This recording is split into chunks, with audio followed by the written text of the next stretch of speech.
महाराष्ट्राच्या राजकारणात सध्या सर्वाधिक चर्चेत असलेला विषय म्हणजे राष्ट्रवादी काँग्रेस पक्षातील अंतर्गत घडामोडी.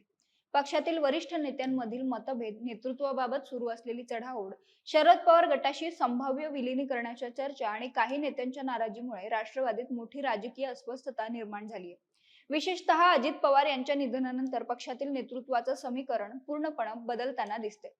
दुसरीकडे गेल्या 2 दिवसांतील शरद पवार गटातील घडामोडी ही चर्चेच्या केंद्रस्थानी आल्या. बरं, यातून काही निष्कर्ष निघतो का? तर अजिबात नाही. अजित पवार यांच्या पक्षात अंतर्गत नाराजीचं चित्र आहे, तर शरद पवारांच्या पक्षातही काहीतरी बिनसल्याचं दिसते. मात्र विलिनीकरण या एकाच मुद्द्याभोवती या सगळ्या चर्चा, बातम्या आणि घडामोडींचा केंद्रबिंदू आहे. दरवेळी दोन्ही पक्षांच्या विलिनीकरणाच्या चर्चा रंगतात आणि त्याच वेळी दोन्ही पक्षातील नेते त्या झिडकारून लावतात. त्यामुळे हातात काहीच लागत नाही. एक गोष्ट मात्र नक्की की दोन्ही पक्षांमध्ये सध्या अस्वस्थता असल्याचं जाणवते.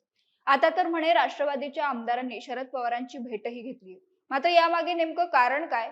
प्रत्येक वेळी युतीच्या वावड्या उठवून त्यातली हवा का निघून जाते आणि या सगळ्यात शरद पवारांनी मौन का साधलंय? याच प्रश्नांची उत्तरं जाणून घेऊया आजच्या व्हिडिओतून. नमस्कार, मी अवंती भोयर आणि कॅमेऱ्यावर आहे जयेश पाटील.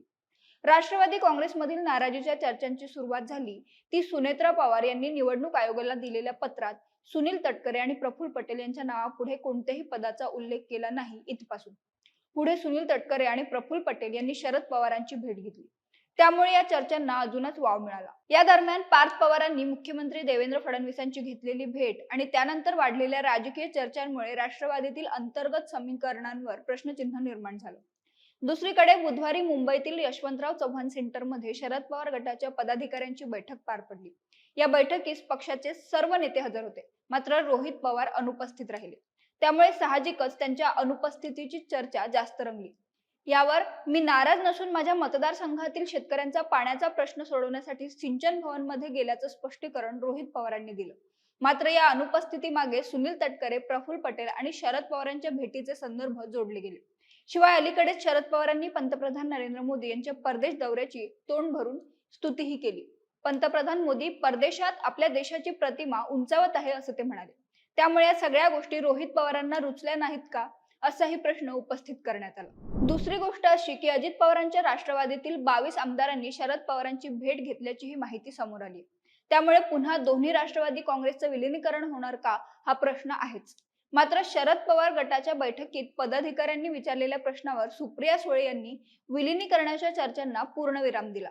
पण शरद पवारांनी मात्र या प्रश्नावर मौन धरल्याची चर्चा आहे.